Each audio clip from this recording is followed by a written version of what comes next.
Yes, if you have any queries, you can start. You can start asking.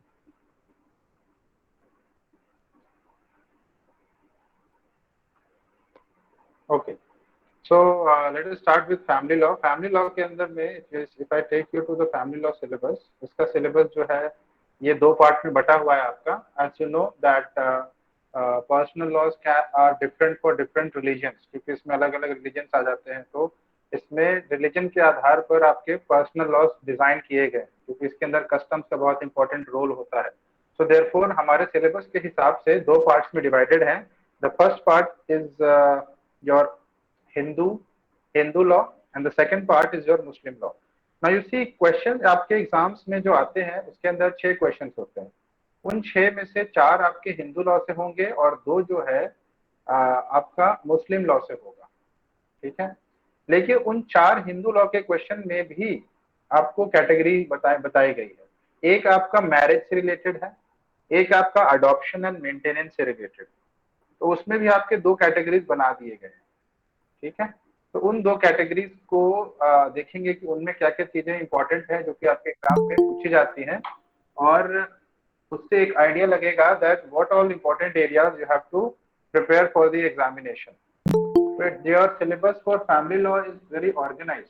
You see it is very organised in the sense that पहले आपकी शादी होती है, उसके बाद में ही आप सोचते हैं कि मेंटेनेंस अगर जरूरत पड़ेगी तो वो लेना चाहते हैं तो अप्लाई करते हैं, या फिर अडॉप्शन करना चाहते हैं, आपको बच्चा नहीं हो रहा है अडॉप्शन करना चाहते हैं, तो उसके बाद ही होता है. ठीक है. मतलब एक प्रॉपर सीक्वेंस ऑर्डर में आपको ये सारा चीज मिलेगा. हिंदूज का जान लीजिएगा, उसके बाद में आप मुस्लिम्स का जानिएगा, वही सेम चीज की पहले शादी होगी, उसके बाद में आपका डाइवोर्स होगा. तो मुस्लिम मैरिज और हिंदू मैरिज में इस तरीके से आपका सीक्वेंस वाइज सब कुछ आपको लिखा हुआ मिलेगा. शादी जब तक हुई नहीं है तब तक डाइवोर्स कैसे होगा. So first of all the ingredients of a valid marriage, these all ingredients you have to study कि क्या क्या नेसेसरी इंग्रेडिएंट्स है. अगर डाइवोर्स से पहले कुछ चीजें हैं जो कि की जा सकती है, जैसे कि कल डिस्कशन कर रहे थे रेस्टिट्यूशन ऑफ कॉन्जुगल राइट्स के बारे में, तो वो रेस्टिट्यूशन ऑफ कॉन्जुगल राइट्स जो है वो क्या है and how it is different from divorce, है ना. उसका क्राइटेरिया क्या है, कब लिया जा सकता है, कौन ले सकता है, कोर्ट क्या देखेगा देने से पहले. तो ये सारी चीजें आपको बताई गई थी आपके उस टॉपिक के अंदर, that is your Hindu marriage act. तो उसके अंदर इंपॉर्टेंट टॉपिक से अगर हम बात करें, सबसे पहला जो है that is your condition for the validity of marriage. This is a very important topic. In fact most important topic of your marriage. Marriage का सबसे इंपॉर्टेंट टॉपिक है, क्योंकि इसके अंदर में आपका सेक्शन 5 दे रखा है जो कि बताता है कि आपकी जो शादी होगी वो किन किन चीजों को देखकर इनवैलिड किया जा सकता है. जैसे कि अगर एक ऑलरेडी एग्जिस्टिंग स्पाउस है और आप दूसरी शादी कर रहे हैं, है ना, लिविंग स्पाउस है एक वैलिड मैरिज के थ्रू, और आप दूसरी शादी कर रहे हैं, तो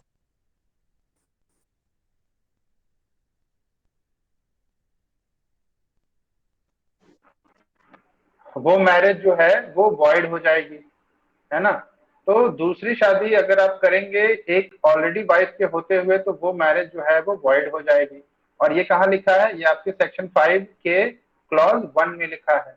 दूसरे क्लॉज में आपका मेंटल इलनेस से रिलेटेड टर्म्स दिया है ना. तीसरे में आपका चाइल्ड मैरिज से रिलेटेड प्रोविजन दिया है वैलिडिटी के कॉन्टेक्स्ट में. चौथे में आपका प्रोहिबिटेड रिलेशनशिप के अंदर दिया है, और पांचवे में आपका सपिंडर रिलेशनशिप में दिया है. तो इस तरीके से आपके 5 ग्राउंड्स बताए गए हैं जिसको देखकर कोर्ट बताएगा कि आपकी शादी वैलिड है या फिर नहीं है. लेकिन उसके लिए आपको ये चीज सेक्शन 5 में नहीं दिया गया. सेक्शन 5 में सिर्फ वो कंडीशंस दिए गए हैं. तो उन कंडीशंस को ही आप सेक्शन 5 में ट्रेस कर सकते हैं, लेकिन वो कंडीशंस में मैरिज आपकी वॉइड होगी या वॉइडेबल होगी ये आपको किसी और सेक्शन में दिया गया है. तो उसके लिए आपको जो इंपॉर्टेंट सेक्शन पढ़ना है वो है आपका section 11 and section 12. Section 11 and section 12. ठीक है. सेक्शन 11 जो है वो बात करता है आपका वॉइड मैरिज का, और सेक्शन 12 जो है वो बात करता है वॉइडेबल मैरिज का.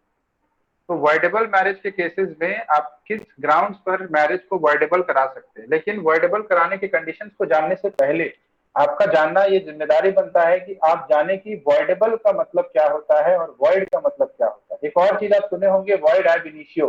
इसका मतलब क्या होता है, and how they are related to each other, what is the basic difference between voided and voidable marriage. तो ये डिफरेंसेस जब तक आपको पता नहीं रहेगा, you will not be able to appreciate the difference between section 11 and section 12। ठीक है, उसके बाद में आ जाता है आपका इसके अंदर में एक टॉपिक है that is solemnization of marriage. This also is important, क्योंकि क्वेश्चन जनरली इससे पूछे जाते हैं। इसमें आपका सेक्शन 7 जो है वो बहुत इंपॉर्टेंट है। ठीक है, सेक्शन 7 बताता है कि आप सप्तपदी जब तक नहीं करेंगे तब तक आपकी शादी वैलिड नहीं होगी। If I take you to Hindu marriage act, इसके अंदर में सेक्शन 7 जो है वो आपका इसको बताया है कि सेरेमनी जो होती है आपकी मैरिज की, वो किस तरीके से होती है, जिसको हम लोग 7 फेरे कहते हैं। तो वो 7 फेरे होने चाहिए शादी में, तभी जाकर वो वैलिड मैरिज होती है। ठीक है, नहीं तो ऐसे तो फिर हिंदू मैरिज का कोई मतलब ही नहीं रह जाएगा।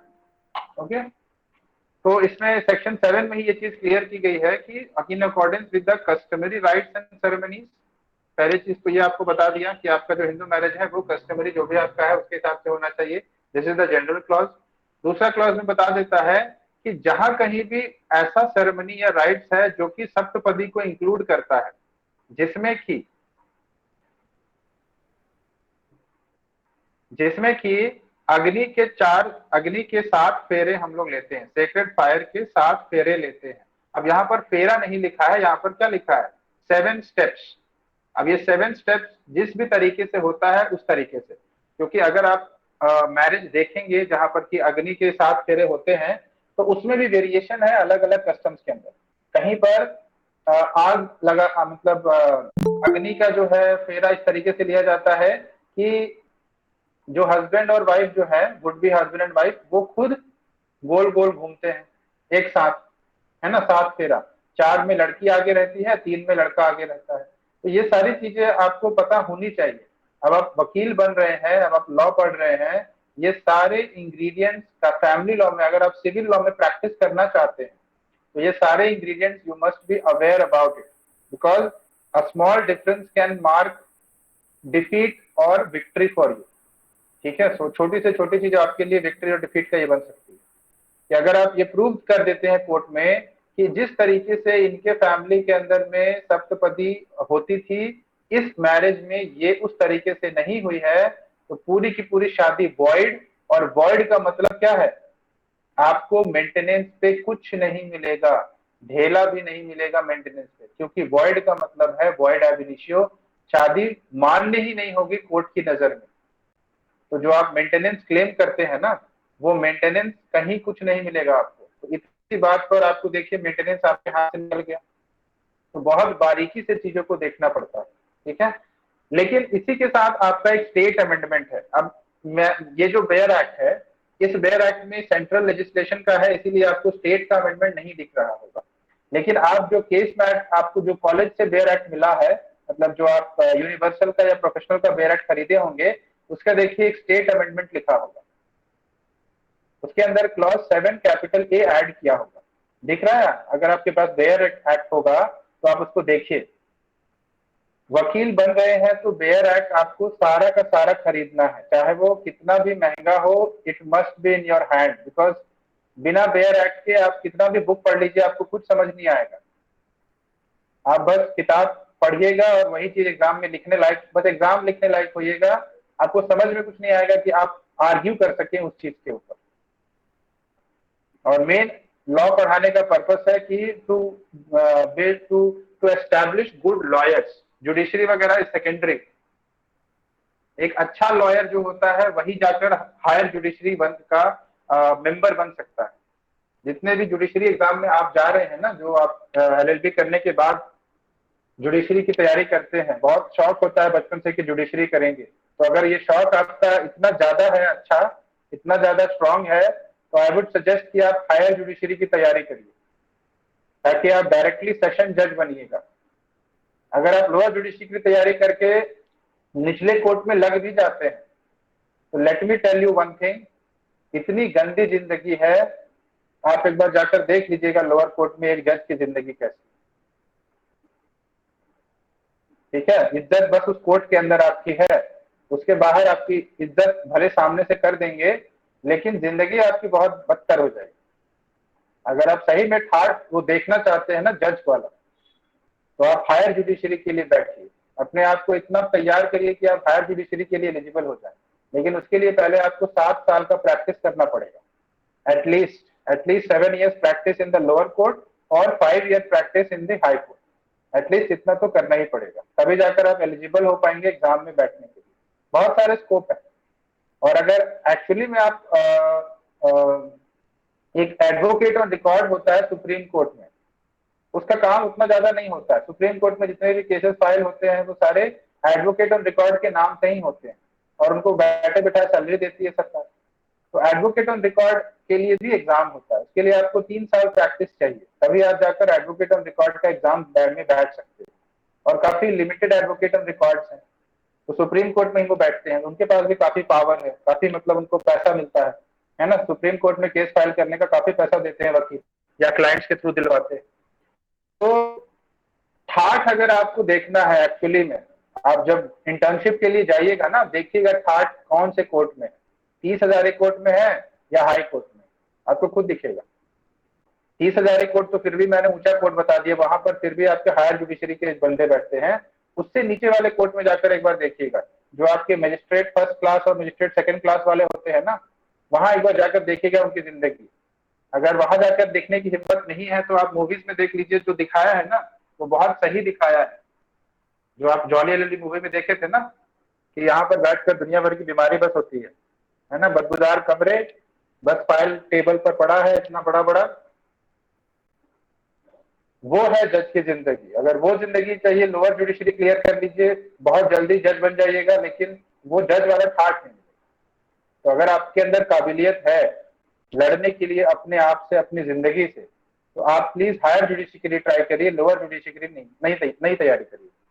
खैर, सेरेमनीज फॉर हिंदू मैरिज में आपका ये 7 मैंने बताया, और 7A जो है, कैपिटल ए जो है, वो आपका जो सिलेबस में केस लॉ है ना, एक आपका तमिलनाडु का एक केस लॉ है, उस केस लॉ का ही वो सेक्शन है, जो कि यहाँ पर ये 2 केस लॉ है। एक है एस नागलिंगम वर्सेस शिवगामी, है ना, ये बाहुबली वाली शिवगामी देवी होगी कोई, और ये केस आपका रिलेटेड है सेक्शन 7 कैपिटल ए से। तो उसके अंदर में आपका सेरेमनी से ही रिलेट करके बताया, लेकिन यहाँ पर जो सेक्शन 7 में सप्तपदी है, वो सप्तपदी यहाँ पर नहीं हुआ था, तो इसीलिए यहाँ पर ऑब्जेक्शन उठ गया था कि शादी मैरिज वैलिड है कि नहीं है। तो इनका ये कहना था कि हमारे तमिलनाडु में 2 तरीके के समुदाय हैं, एक है सुयमरियथई और एक है सिरथरित्था। ये 2 तरीके के समुदाय हैं, जिसका कि मेंशन किया गया है 7 कैपिटल ए के अंदर। तो ये 2 समुदाय में मैरिज का जो सेरेमनी है वो सप्तपदी नहीं है, वो बस गार्लैंड एक्सचेंज करते हैं in front of their family members और फ्रेंड्स, या फिर, ठीक है, या फिर आपका उसके बाद, मतलब गार्लैंड एक्सचेंज करने के बाद में वो थल्ली होता है, गले में जिस तरीके से मंगलसूत्र पहनते हैं ना नॉर्थ इंडिया में, वैसे वहां पर थल्ली पहनाते हैं, वो थल्ली पहनाएंगे गले में लड़की के। और उसके बाद में आपका जो घर वाले हैं वो भी वहां मौजूद रहने चाहिए, कोई ना कोई उनका फ्रेंड वाला या घर वाला वहां मौजूद रहना चाहिए। तो इतना जो हम कर रहे हैं, इसी को वो लोग सेरेमनी मानते हैं, ये होना चाहिए सेरेमनी के तौर पर, तो उसको हम लोग वैलिड मानेंगे। तो ऐसा स्टेट अमेंडमेंट के थ्रू बोला गया था, इसीलिए वो मैरिज वैलिड हुआ था, ठीक है। और उसके बाद ये जो पहला केस है, this case is related to custom. अब ये देखिए, इस फैमिली लॉ के अंदर में ना, देयर इज नो श्योरिटी कि यही आएगा और ये नहीं आएगा, लेकिन एक दो चीज ऐसे हैं जो कि आएगा ही आएगा। जैसे कि ये वाला जो केस है ना आपका, आशा कुरैशी वर्सेस अफाक कुरैशी, ये बहुत ही इंपॉर्टेंट केस है, ये तो आएगा ही आएगा, ठीक है। और एक ये lily Thomas versus Union of India, ये केस भी बहुत इंपॉर्टेंट है। तो इन दोनों केस में से एक केस तो आपका आएगा ही आएगा, बाकी आप ये सारे केसेस छोड़ सकते हैं। ये court on its own motion लज्जा, और पी वर्सेस के, सीमा वर्सेस अश्वनी कुमार, और Vinod Kumar Singh versus Union of India, ये केसेस आप छोड़ सकते हैं। बाकी ऊपर के ये जो 4 केसेस है, 5 केसेस, ये बहुत इंपॉर्टेंट है, इनको अच्छे से प्रिपेयर कर लीजिएगा, ठीक है। और सेक्शन की अगर हम बात करें तो सेक्शन 11, 12, सेक्शन 7 और सेक्शन 5, ये बहुत ही ज्यादा इंपॉर्टेंट है, इनको अच्छे से प्रिपेयर कर लीजिएगा। ओके, अब इसके अंदर में आपके एक और चीज है, सेक्शन 494 ऑफ आईपीसी, क्योंकि बाईगैमी जो है वो आपके आईपीसी के हिसाब से प्रोसिक्यूशन होता है। तो बाईगैमी 494 ऑफ आईपीसी में दे रखा है, तो इसको भी एक बार देख लीजिएगा, बिकॉज जहां पर भी बाईगैमी होगी वहां पर आपको सेक्शन 494 के साथ वो रीड किया करना पड़ेगा। दो, आपके हिंदू मैरिज एक्ट में भी बाईगैमी का प्रोविजन दिया गया है, लेकिन सेक्शन 17 के अंदर, लेकिन उससे ज्यादा वो एक सिविल रॉन्ग है वहां पर, क्योंकि वो सिविल एक्ट में दिया है और वो आपका क्रिमिनल रॉन्ग है। तो 494 में क्रिमिनल रॉन्ग के फॉर्म पे उसको अटैच करके बाईगैमी को हम लोग यहाँ पर पढ़ते हैं। ठीक है, तो जहां कहीं भी आपका वैलिड मैरिज है, अब देखिए यहाँ पर भी एक बहुत ही इंपॉर्टेंट चीज है जो आपको ध्यान देना है। ऐसा नहीं है कि दूसरी शादी करना वॉइड हो जाता है हमेशा, ऐसा नहीं है। इसका एक रूल होता है, वो रूल थोड़ा समझ लीजिए ताकि आपका कॉन्सेप्ट क्लियर हो जाए। वो रूल ये होता है कि पहली शादी जब हम करते हैं तो वो पहली शादी भी हमारी वैलिड होनी चाहिए। ऐसा नहीं है कि पहली शादी वैलिड नहीं थी और हम दूसरी शादी करेंगे तो वो दूसरी शादी वॉइड हो जाएगी, ऐसा नहीं होगा। For being the marriage to be bigamy, for being the marriage to be bigamy, both the marriages must be valid, दोनों मैरिजेस वैलिड होने चाहिए, तभी जाकर जो दूसरा शादी है उसको बाईगैमी माना जाएगा। ठीक है, तो ये चीज का ध्यान रखिएगा। अगर मान लीजिए कि पहले वाले शादी में ये प्रूव हो जाता है कि रिचुअल्स या सेरेमनीज के हिसाब से नहीं हुआ था, तो पहली वाली शादी जो है वो तो वॉइड हो गई। तो अब अगर उस पर्सन ने दूसरी शादी कर ली है ना, तो वो बाईगैमी नहीं किया है, क्योंकि पहली शादी तो कोर्ट की नजर में वैलिड ही नहीं थी, वॉइड थी, यानी मान्य ही नहीं थी। तो उसने शादी नहीं की है, ऐसा कोर्ट मानेगा। पहली शादी नहीं की, ये उसकी पहली शादी है, यानी वो दूसरी शादी मान कर रहा था, ये यही उसकी दूसरी शादी है। इस तरीके से लॉ काम करता है। ठीक है, और कस्टम्स की अगर मैं बात करूं, तो अगर किसी समाज में एक से ज्यादा शादी को बाईगैमी को वैलिड माना गया है तो वो वैलिड होगा। ठीक है, लेकिन अगर कोई पर्सन ये अलीज करता है कि हमारे समाज में बाईगैमी जो है वो पनिशेबल है और बाईगैमी अलाउड नहीं है, then that person has to prove this कि बाईगैमी अलाउड नहीं है। जो पर्सन अलीज कर रहा है ना, उस पर्सन को ये प्रूव करना पड़ेगा कि बाईगैमी अलाउड नहीं है। और इसी चीज को कौन से केस में कहा गया था? सूरजमणि स्टेला कुजूर वर्सेस दुर्गाचरण हंसदा केस में कहा गया था, जो कि आपके सेक्शन 2 से रिलेट करता है। सेक्शन 2 का ये वाला पॉइंट, क्योंकि यहाँ पर आपका कौन सा मैरिज था? ये ट्राइबल्स का मैरिज था ना, शेड्यूल कास्ट शेड्यूल ट्राइब वाला। तो यहाँ पर सेक्शन 2 का जो ये प्रोविजन है ना, उससे रिलेट करता है। सपिंडा वगैरह जो है, ये इच्छा हो तो जान लीजिएगा, इच्छा नहीं है तो छोड़ छोड़ सकते हैं। ये जो थर्ड वाला पॉइंट है ना, ये वाला है, the express Hindu in any portion of the act shall be construed as if it is inducted included in the person who, though not a Hindu by religion, is nevertheless the person to whom his act applies by virtue of the provisions contained in this section। और इसके साथ आपका section sub section 2 भी जो है वो भी important था इस वाले केस में। तो उस तरीके से आप उसको पढ़िएगा, और पहले 5 केसेस बहुत ज्यादा इंपॉर्टेंट है आपके एग्जाम के लिए। ठीक है, उसके बाद आ जाते हैं नेक्स्ट टॉपिक के अंदर। नेक्स्ट टॉपिक जो है वो बात करता है आपके डाइवोर्स के बारे में, कि अगर मैरिज में कुछ खटपट होती है, कुछ गड़बड़ होता है, तो उसके लिए हमारे पास कानूनी क्या क्या प्रावधान है, जिसको कि हम लोग क्या कहते हैं? रेमेडीज कहते हैं। What remedies do we have, what remedies do we have in law for any of the dispute that arises in marriage. ठीक है, तो बेसिकली इसके अंदर में आपका जो रेमेडीज, इंपॉर्टेंट रेमेडीज जो है हमारे पास, थप्पड़ मूवी तो आप सभी लोगों ने देखी होगी, है ना? एक थप्पड़ था लेकिन पूरा मूवी बना डाला उसके ऊपर। तो वैसे तो बहुत गलत चीज है, क्योंकि एक थप्पड़ या 2 थप्पड़ की बात नहीं, बिना मतलब का किसी को भी हर्ट करना इज रॉन्ग। तो वहां पर थप्पड़ की बात ही नहीं थी, वहां पर बात ये थी कि कैसे मार दिया, है ना? तो उस चीज पर वो मूवी बनी हुई थी। मूवीज देखिए, मूवीज से बहुत नॉलेज होगा आपको, जो मूवी मिले देख डालिए। हर मूवी में आपको कुछ ना कुछ ऐसा दिखेगा जो कि आपको कानून से रिलेटेड मिलेगा। और जब तक आप विजुअली किसी चीज को देखते नहीं है ना, तब तक उसको आप सामने वाले को एक्सप्लेन करना आपके लिए मुश्किल हो जाता है। इसीलिए हम कहते हैं कि the more you practice the better you get, because the more you practice, more chances you have taken, more opportunities you have taken to express yourself to the person in front of you, to explain it to him कि आप जो सोच रहे हैं वो भी वही चीज सोचे। तो ये तभी पॉसिबल है जब जब आप मतलब मार्वेलस थिंकर हैं, एकदम गजब का सोचते हैं, जो कि जनरली बहुत रेयर होता है, या फिर आपके पास इतने सारे एग्जाम्पल्स हैं कि आप उन एग्जाम्पल से सामने वाले को कन्विंस कर सकते हैं। तो इसमें से ये जो दूसरा ऑप्शन है, most of the advocate they tap on this.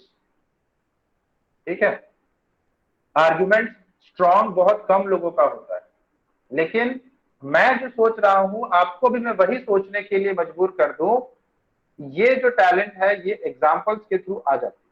Practice करिए इस चीज, इसीलिए हम लोग प्रैक्टिस कहते हैं इसको। The more and more you practice the better and better you get.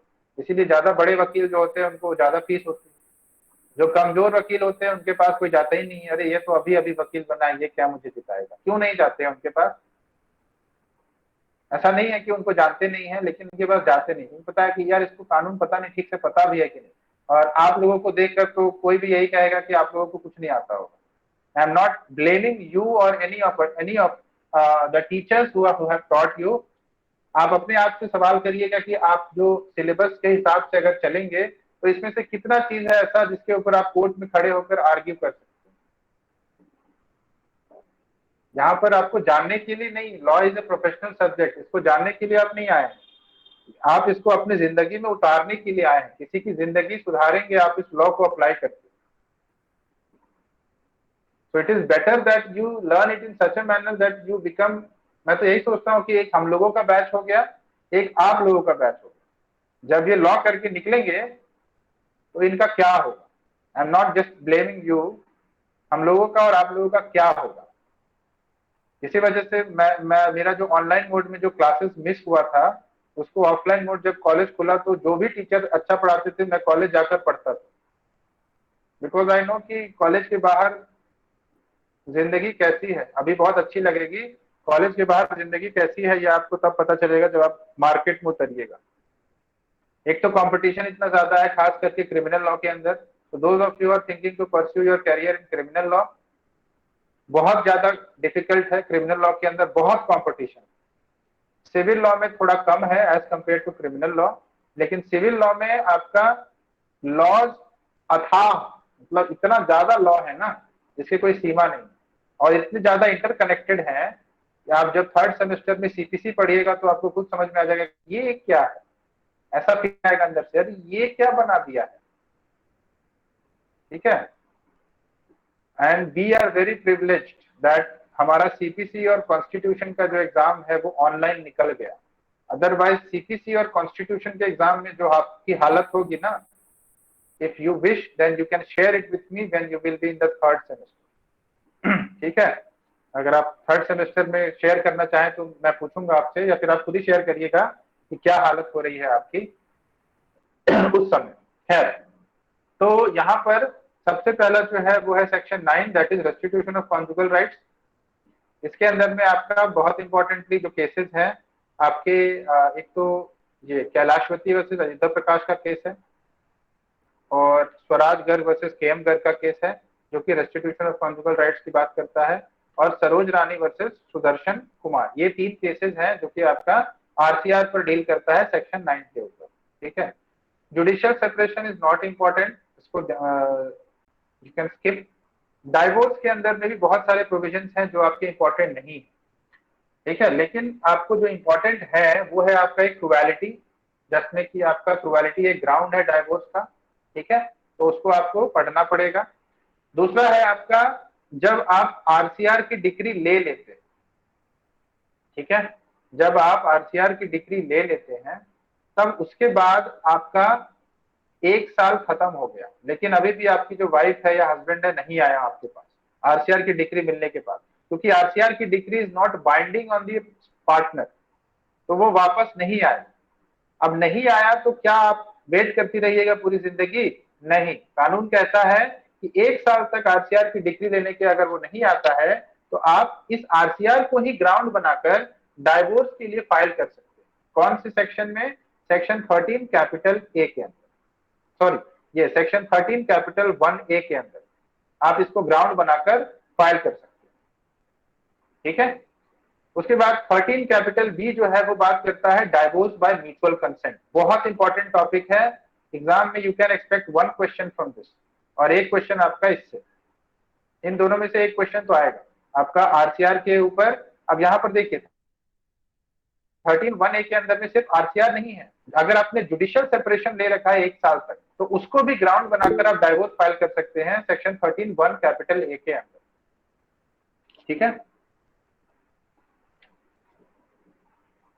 Okay, so is someone asking anything please? कुछ पूछना है?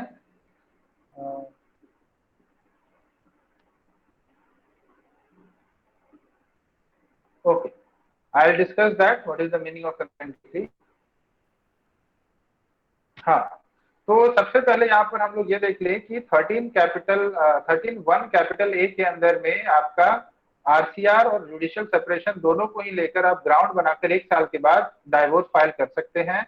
और आपका जो प्रोबेबिलिटी वाला ग्राउंड है that is given in 13 capital 1, 13 capital 1 कह रहा हूँ, 13 सब सेक्शन 1 के अंदर में आपका वो दे रखा है। तो 13 सब सेक्शन 1 के अंदर प्रोबेबिलिटी वाला जो प्रोविजन है उसको आप लोग अच्छे से प्रिपेयर कर लीजिए। And then after that 13(1) capital A और जुडिशियल सेपरेशन भी थोड़ा सा आप अगर इसको देखना चाहें, कुछ होता नहीं है वैसे। जुडिशियल सेपरेशन बेसिकली क्या है कि आप एक दूसरे से मिलेंगे नहीं, कोशिश करिए एक दूसरे से दूर रहने की और देखिए कि आप दूर रह सकते हैं कि नहीं रह सकते हैं। This is only judicial separation. ठीक है। अब इसी चीज को आप वहां पर प्रोविजनली लिख दिया गया है और सेक्शन 10 के अंदर में आपको ये चीज लिखी हुई मिल जाएगी। ठीक है। तो जुडिशियल सेपरेशन के अंदर में आप कंज्यूमेशन नहीं करेंगे मैरिज का। If you consummate then judicial separation नहीं रहता है। अगर जुडिशियल सेपरेशन आप कंज्यूमेट कर लेते हैं during the judicial separation then आपका जुडिशियल सेपरेशन नहीं रहता है, उसके बाद आप डाइवोर्स फाइल नहीं कर सकते हैं 1 साल के बाद।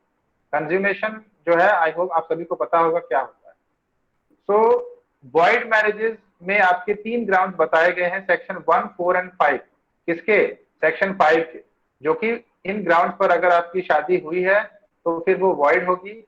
और आपका वॉइडेबल मैरिज में एक आपका क्लॉज बताया गया है क्लॉज 2, यानी कि उसमें टोटल 5 थे सेक्शन 5 में, यहाँ पर आपका हो गया 1, यहाँ हो गया 2, यहाँ हो गया 4 और 5। थर्ड कहाँ गया? थर्ड ना तो वॉइड में मिलेगा ना वॉइडेबल में मिलेगा, और ये बहुत बड़ा मुद्दा है। ठीक है। इसके साथ आपको पीसीए में भी पढ़ना है, prevention of child marriage act. Hindu marriage act के साथ you also have to study prevention of child marriage act, थोड़ा सा उसका 1-2 सेक्शन। अब देखिए prevention of child marriage act में एक सेक्शन आप देखिएगा, सेक्शन 12 लिखा हुआ है। सेक्शन 12 लिखा है कि वॉइडेबल कौन कौन से ग्राउंड पर होता है मैरिज। ठीक है। तो उसके अंदर में आपको 3 ग्राउंड मिलेंगे, यानी कि वहां पर भी आपको चाइल्ड मैरिज के केसेस में सिर्फ 3 ही ग्राउंड ऐसे दे रखे हैं जहां पर कि आप वॉइडेबल करवा सकते हैं। ठीक है। चाइल्ड मैरिज मतलब 18 साल से पहले वाले मैरिजेस की बात हो रही। तो सिर्फ उसी 3 कंडीशन पर आपका वॉइडेबल होता है, otherwise child marriage is not void और वॉइडेबल। तो कहने का मतलब है कि child marriage is only prevented but child marriage is not void और voidable, then what is valid? इसका मतलब चाइल्ड मैरिज क्या है? वैलिड। तो ये बहुत बड़ा एक सवाल है कि चाइल्ड मैरिज तो वैलिड नहीं होना चाहिए, क्योंकि लिखा है हमारे सेक्शन 5 के अंदर कि लड़का 21 साल और लड़की 18 साल की होनी चाहिए। लेकिन वो तो बस कंडीशन बता रहा है ना। आपके क्या हिंदू मैरिज एक्ट में कोई ऐसा चीज है जो कि उनके शादी को नल एंड वॉइड या एनल करता है? हाँ, एक प्रोविजन आपको मिलेगा जिसमें कि पनिशमेंट बताया गया है कि अगर आप चाइल्ड मैरिज करते हैं तो आप पनिश किए जाएंगे। और वो कौन सा सेक्शन है? That is under section 18। Section 18 में पनिशमेंट की जरूर बात करी गई, लेकिन कहीं भी उनको वॉइड या वॉइडेबल की कैटेगरी में नहीं लिखा गया है। So they are valid marriages, child marriages are valid marriages. ठीक है। तो आपका यहाँ पर पनिशमेंट में देखिए यहाँ पर 3, 4, 5 ये तीनों को आपका यहाँ पर रखा गया है। ओके, तो पनिशमेंट में तो है आपका, लेकिन वो पनिशमेंट है ना, शादी तो फिर भी आपकी हो गई तो हो गई, वो वैलिड है। लेकिन 3 ग्राउंड्स आपको मिलेंगे, वो आप देखिएगा, आपका काम है, और वो एग्जाम में जरूर लिखिएगा। चाइल्ड मैरिज के ऊपर एक क्वेश्चन आएगा आपके एग्जाम, ठीक है, तो वो देखिएगा आप अपने एग्जाम में। और इसके अंदर में आपका सेक्शन 9 के अंदर में ये चीज थी, और सेक्शन 13(1) और 13(1)(a), अब 13(b) पर आते हैं। अच्छा, यहाँ पर क्रुएलिटी के ग्राउंड बनाकर, क्रुएलिटी को ग्राउंड बनाकर डाइवोर्स के रिलेटेड, यानी 13(1) में के अंदर क्रुएलिटी को ग्राउंड बनाकर डाइवोर्स के लिए फाइल करने के लिए यहाँ पर 2 केस लॉज है आपके। एक है दास्ताने वर्सेस दास्ताने का केस। इस केस को पढ़िएगा, बड़ा हंसी आएगा और बड़ा दुख भी होगा कि कोई माँ अपने बच्चे के साथ ऐसा कर कैसे सकती है। और दूसरा है समर घोष वर्सेस जया घोष। अब ये समर घोष और जया घोष दोनों ही आईएएस ऑफिसर थे, लेकिन इनका बिहेवियर देखकर आपको लगेगा कि आईएएस ऑफिसर ऐसे होते हैं क्या, ठीक है।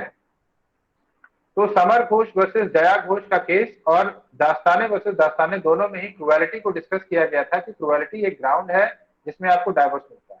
अब देखिए यहाँ पर क्रुएलिटी जो ग्राउंड है जिसमें कि आपका डाइवोर्स होता है, it must be red along with section 23(1)(a।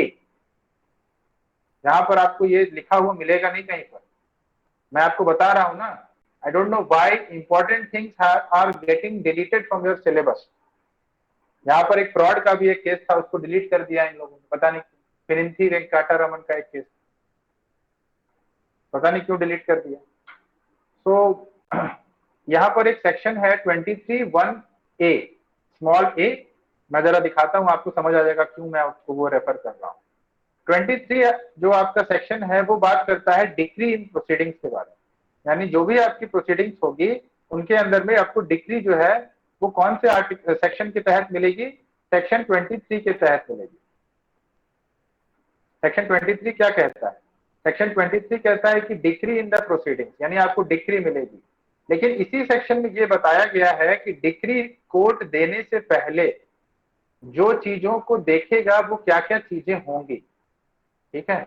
इसी में ये लिखा गया है कि any of the grounds for granting relief exists and the petitioner except in cases where the relief is sought by him on the ground specified in subclause A, subclause B or subclause C of clause 2 of section 5, except यहाँ पर word लिखा है ना, यानी कि इनके में ये वाला सेक्शन नहीं लगेगा, इन 3 कंडीशंस में आपका ये सेक्शन नहीं लगेगा। इसके अलावा जहां पर भी आपको रिलीफ ग्रांट करना है कोर्ट को और वहां पर ग्राउंड्स एग्जिस्ट करता है जो कि सेक्शन 5 का क्लॉज 1, क्लॉज 3, 4 और 5 में है, is not in any way taking advantage of his or her own wrong or disability for the purpose of such relief।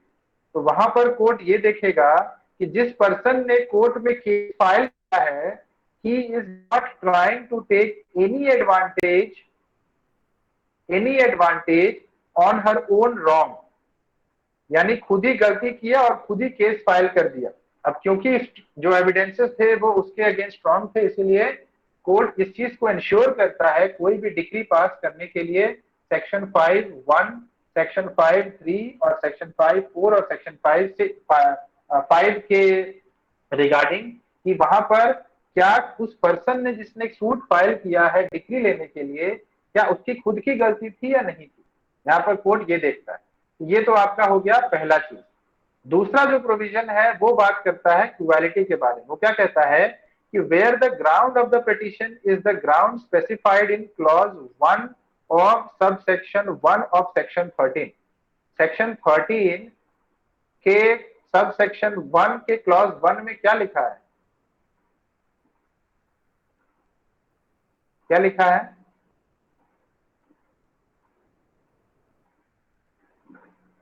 क्या लिखा है? एडल्ट्री लिखा है ना, लिखा है एडल्ट्री या नहीं लिखा है?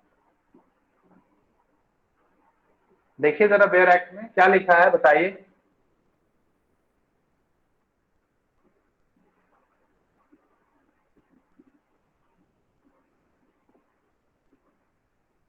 प्लीज बताइए क्या लिखा है। क्या कौन सी सेक्शन की बात करें? Section 13 sub section 1 clause 1। Yes, adultery ही है सर। एडल्ट्री लिखा है ना, यानी अगर आप एडल्ट्री किए हैं, यहाँ पर आपको क्या दे रहा है, एडल्ट्री कोई किया है इससे फर्क नहीं पड़ रहा है, कोई भी कर सकता है। अगर आपने एडल्ट्री किया है, एडल्ट्री सभी को पता है क्या होता है, कौन सी सेक्शन में एडल्ट्री है, एडल्ट्री के लिए पनिशमेंट कौन से सेक्शन में था, और कौन से केस में उसको अनकॉन्स्टिट्यूशनल बताया गया था। तो 498 ए में था शायद। नहीं, उसमें क्रुएलिटी है, 497 में। नहीं आई, अच्छा अच्छा सॉरी।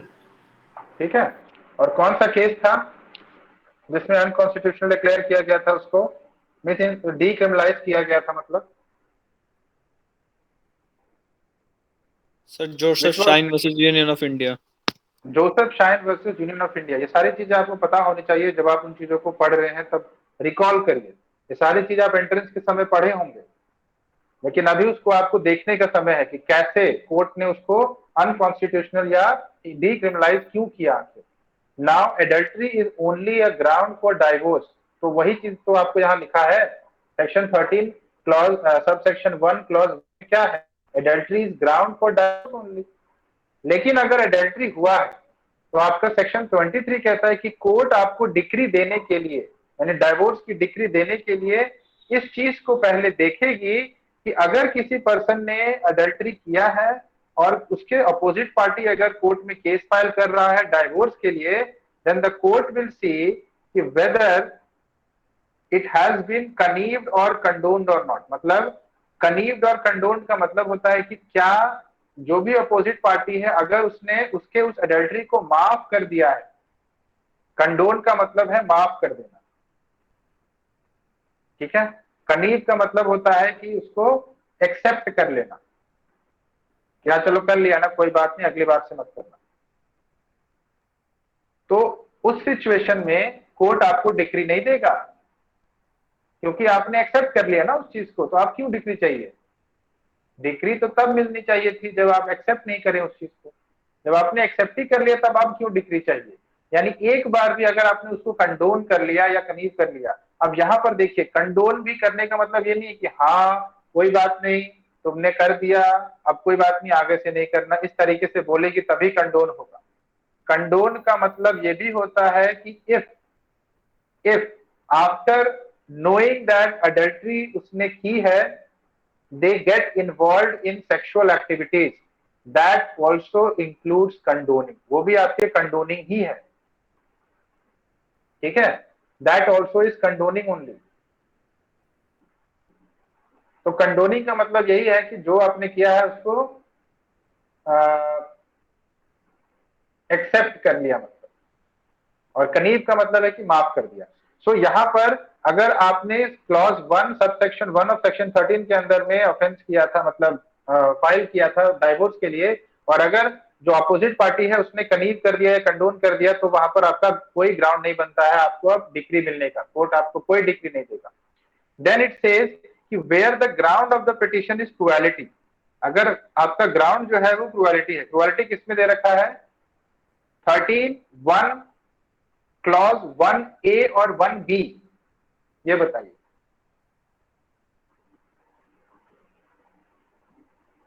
किसमें दे के रखा है, 1A या 1B में दे रखा है। 1A में है सर। 1B में क्या है, सर डिजर्शन।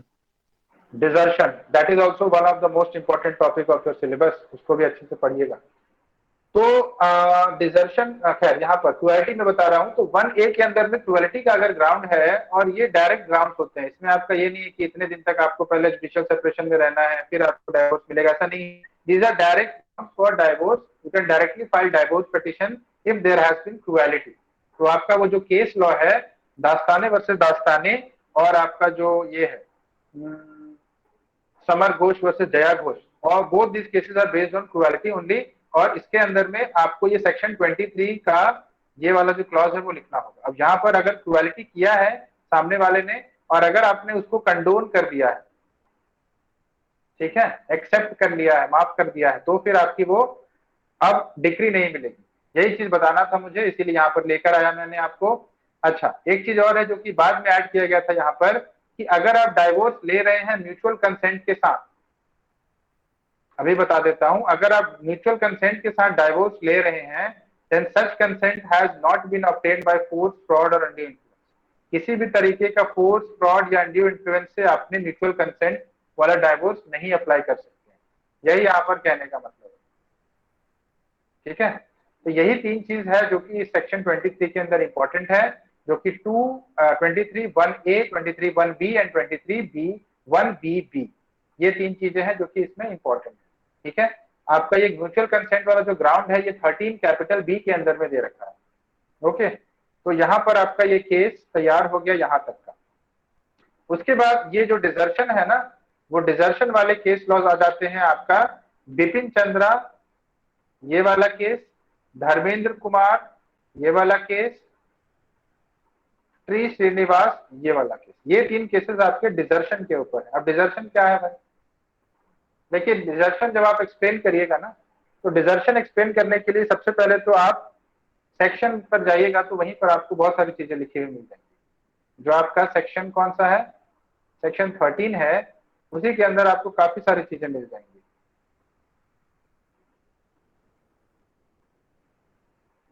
देखिए क्या लिखा है, 1B के अंदर, has deserted the petitioner for the continuous period of not less than 2 years immediately preceding the presentation of the petition। इसमें आपको एलिमेंट्स खोजने हैं। क्या क्या एलिमेंट्स हैं? डिजर्टेड द पिटिशनर, पिटिशनर को डिजर्ट किया, पहला एलिमेंट।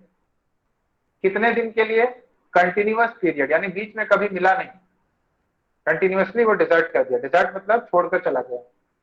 कितने दिन के लिए? 2 साल के लिए। और ये 2 साल कब से कैलकुलेट होगा?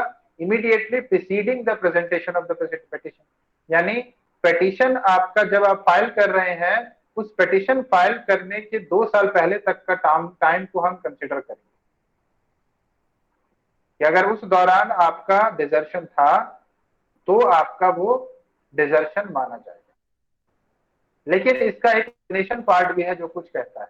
अब देखिए, यहाँ पर आपको वैसे तो सामने में कुछ लिखा हुआ दिख नहीं रहा है, लेकिन बहुत सारी चीजें आपको ये सेक्शन बता रहा है कि जब भी आप डिजर्शन करते हैं तो आप अपनी मर्जी से करते हैं, है ना, अपनी मर्जी से करते हैं। और आपका एक्सप्लेनेशन एक्सप्लेन करता है कि डिजर्शन होता क्या है। तो ये बताता है कि desertion means desertion of the petitioner by the other party to the marriage without reasonable cause, without the consent or against the wish of such party, and includes the willful neglect of the petitioner by the other party to the marriage, and its grammatical variations and cognate expressions shall be construed accordingly। ठीक है, अब यहाँ पर ये willful neglect क्या होता है आपको बताना पड़ेगा। विदाउट रीजनेबल कॉज क्या होता है ये एक्सप्लेन करना पड़ेगा। विदाउट द कंसेंट क्या होता है ये एक्सप्लेन करना पड़ेगा। ठीक है, तो ये इतने सारे एलिमेंट्स इसको एक्सप्लेन करिएगा, तभी जाकर आप प्रूव कर पाइएगा कि डिजर्शन था। यहाँ पर एक लीगल मैक्सिम यूज होता है जिसको कि आप अपने आंसर में लिखेंगे ही लिखेंगे, इससे आपको ज्यादा मार्क्स मिलेगा। वो लीगल मैक्सिम है animus deserendi. This is the legal phrase of wilful neglect. This is the Latin phrase of wilful neglect, animus deserendi. Animus मतलब विलफुल यानी इंटेंशनल, डेसर्डेंडी मतलब डिजर्शन, यानी इंटेंशनली अगर आपने किसी को छोड़ा है, डिजर्ट किया है, तो उसके लिए हम लोग एक लैटिन फ्रेज यूज करते हैं एनिमस। एनिमस वर्ड जहां कहीं भी दिखे वहां समझ जाइएगा इंटेंशन इन्वॉल्व, विल इन्वॉल्व है, विलफुल है वो चीज। सो एनिमस डेसर्डेंडी। ठीक है, please note it down if you don't know about. उसके बाद आपको यहाँ पर इसके अंदर और ज्यादा कुछ करना नहीं है, बस इतना जो है आप इस टॉपिक में प्रिपेयर कर लीजिए। ये तीन चीज, एक तो आपका हो गया सेक्शन 9, दूसरा आपका हो गया क्रुएलिटी, और तीसरा आपका हो गया डिजर्शन। इतना आप प्रिपेयर कर लीजिएगा। उसके बाद जो आपके बाकी के जो केस लॉज हैं, ये आपके म्यूचुअल कंसेंट से डाइवोर्स की बात करते हैं। अब ऑनलाइन मोड में क्योंकि 6 ही क्वेश्चन आ रहे हैं, तो क्वेश्चन मिक्स करके भी आ सकता है। So it is better to prepare all topics, क्योंकि ये सारे के सारे ही इंपॉर्टेंट है, सारे के सारे एग्जाम में पूछे जा सकते हैं मिक्स करके। और आज की डेट में आप यदि क्वेश्चन पेपर देखिएगा तो मिक्स करके ही ज्यादा पूछा जा रहा है। सो अमरदीप सिंह वर्सेस हरवीन कौर एक ये केस है जो कि लेटेस्ट जजमेंट है आपका 2017 का, जो कि म्यूचुअल कंसेंट में कूलिंग पीरियड के बारे में कुछ बताता है। म्यूचुअल कंसेंट का अगर आप प्रोविजन देखिएगा तो सेक्शन 13 कैपिटल बी के अंदर आपको मिलेगा। ठीक है, divorce by mutual consent. Divorce by mutual consent में आपको कुछ टाइम दिया गया है कि इतने दिन के अंदर में आपको पिटीशन फाइल करना है, फिर इतने दिन तक आपको देखना है कि आप एक साथ रह पा रहे हैं कि नहीं रह पा रहे हैं, फिर उसके बाद में उस पिटीशन को आपको मूव कराना है कोर्ट में, तब वहां पर जाकर इतने टाइम के अंदर कोर्ट आपका डिसीजन देगा। तो जो आपका बीच में जो टाइम हुआ उसको हम लोग बोलते हैं कूलिंग पीरियड। तो उस हिसाब से आपका एक टाइम आपको मिलता है कूल डाउन करने के लिए। हो सकता है आप जब पिटीशन फाइल किया हो तो गुस्सा में हो दोनों जन, है ना, कि आज तो हम लोग साथ नहीं रहेंगे, तब तो जो हो जाए, क्योंकि हर दिन का ये बात हो गया था, तो गुस्सा आज आ ही जाता है कि तुम मुझे तलाक दे दो। आज के डेट में तो तलाक आम बात है, और वकील लोग बैठे ही होते इसी ताक में कि कब आए कोई क्लाइंट और तलाक ले जाए। वो घर जोड़ने का काम नहीं करते हैं, वो तलाक करवाने का काम करते हैं। Most of them, I am not telling all of them, कहीं कहीं पर जेन्युइनली डाइवोर्स की जरूरत होती है। ठीक है, लेकिन मोस्ट ऑफ द एडवोकेट, क्योंकि उनका धंधा नहीं चलेगा ना, अगर तलाक होना बंद हो जाएगा तो वकील का धंधा कैसे चलेगा? उसको वो लोग बोलते हैं धंधा। It is a very bad term actually which I consider it, है ना, बट बोलते हैं धंधा है, गंदा है पर धंधा है, इस तरीके से बोलते हैं। अब क्या किया जा सकता है, जब वो खुद ही उस चीज को रेस्पेक्ट नहीं दे रहे हैं तो फिर सामने वाला क्यों देगा? सिंपल सा लॉजिक है। तो डाइवोर्स बाय म्यूचुअल कंसेंट, इसके अंदर में आपके दो सेक्शंस हैं, दो सब सेक्शंस हैं, मतलब जो दूसरा वाला पार्ट है वो ज्यादा इंपॉर्टेंट है क्योंकि उसमें कूलिंग पीरियड के बारे में बताया गया है। ठीक है, और इसके अंदर में आपका क्या लिखा है, बिफोर और after the commencement of the marriage laws amendment act 1976, यानी जो आपके 1976 में अमेंडमेंट हुआ था उसके पहले अगर आपकी शादी हुई है या उसके बाद आपकी शादी हुई है, इससे कोई फर्क नहीं पड़ता है। ये तो बहुत अच्छी बात है कि दोनों के ऊपर ही लागू होगा, है ना। तो म्यूचुअल कंसेंट के थ्रू डाइवोर्स आपके सेक्शन 13 कैपिटल बी के अंदर दिया है। और जो केस लॉ है आपका, दो केस लॉ इंपॉर्टेंट है, एक है सुरक्षा देवी, वेरी इंपॉर्टेंट, और आपका नेक्स्ट लैंडमार्क जजमेंट है अमरदीप सिंह वर्सेस हरविंद कौर। अब इसमें यह बताया गया है कि वो जो कूलिंग पीरियड का जो टाइम कोर्ट ने फिक्स किया है 6 महीना, क्या वो फिक्स है? इज इट डायरेक्टरी और इज इट मैंडेटरी? इस बात पर इस केस में आपका डिसीजन आया था अमरदीप सिंह वर्सेस हरविंद कौर के केस 2017। ठीक है, तो ये चीज देख लीजिएगा। उसके बाद नेक्स्ट टॉपिक है आपका मेंटेनेंस अंडर हिंदू मैरिज। अब मेंटेनेंस अंडर हिंदू मैरिज में देखिए, आपको सबसे पहले तो आपको हिंदू मैरिज के अंदर ही दो सेक्शंस मिल जाएंगे मेंटेनेंस के। उसके बाद आपको एक और एक्ट है, Hindu adoption and maintenance act, उसके अंदर सेक्शन 18 है जो कि आपको ग्राउंड बताता है मेंटेनेंस का। तो section 24 and section 25 are very important, क्योंकि एक बात करता है परमानेंट एलिमनी की और एक बात करता है पेडेंटल लाइट की, है ना। पेडेंटल लाइट मतलब टेम्परेरी एलिमनी जो होता है वो आपको दिया जाता है। ठीक है, तो ये जो 20 इसके अंदर में बात किया है कि जो आपका डे टू डे खर्चा हो रहा है उसके लिए पैसा देना, कि आपका केस में डे टू डे जो खर्चा हो रहा है उसके लिए आपको मेंटेनेंस मिल रहा है। 25 में बात करता है परमानेंट एलिमनी की, कि आपको परमानेंटली हर महीने इतने रुपए दिया जाएगा जिंदगी भर, जब तक आप दूसरी शादी नहीं कर लेते हैं या फिर जब तक आप एडल्ट्री में इन्वॉल्व नहीं हो जाते। You see, maintenance lapses on performance of adultery और रीमैरिज। अगर आप फिर से शादी कर लेते हैं या एडल्ट्री में इन्वॉल्व होते हैं तो आपको मेंटेनेंस मिलना बंद हो जाएगा। आप अपना एप्लीकेशन लगाइए कि ये पर्सन एडल्ट्री में इन्वॉल्व हो रहा है या दूसरी शादी कर रहा है, अब मुझे इसे मेंटेनेंस देने की कोई जरूरत नहीं है, ऐसा एप्लीकेशन लगा सकते हैं, कोर्ट देखता है वहां पर। उसके बाद सेक्शन 18 जो है वो भी मेंटेनेंस की बात करता है, लेकिन ये सेक्शन 18 आपका हिंदू मैरिज एक्ट का नहीं है, this is of Hindu adoption and maintenance act. उसके अलावा आपका सेक्शन 125 है जो कि एक न्यूट्रल लॉ है, जो कि हिंदू मुस्लिम सिख ईसाई सबके ऊपर लागू होता है, जो कि मेंटेनेंस की बात करता है। ठीक है, और अगर आपके पास टाइम बचता है तो आप women from domestic violence act 2005 भी पढ़ सकते हैं, उसके अंदर भी आपका मेंटेनेंस के रिगार्डिंग प्रोविजन बनाए गए हैं।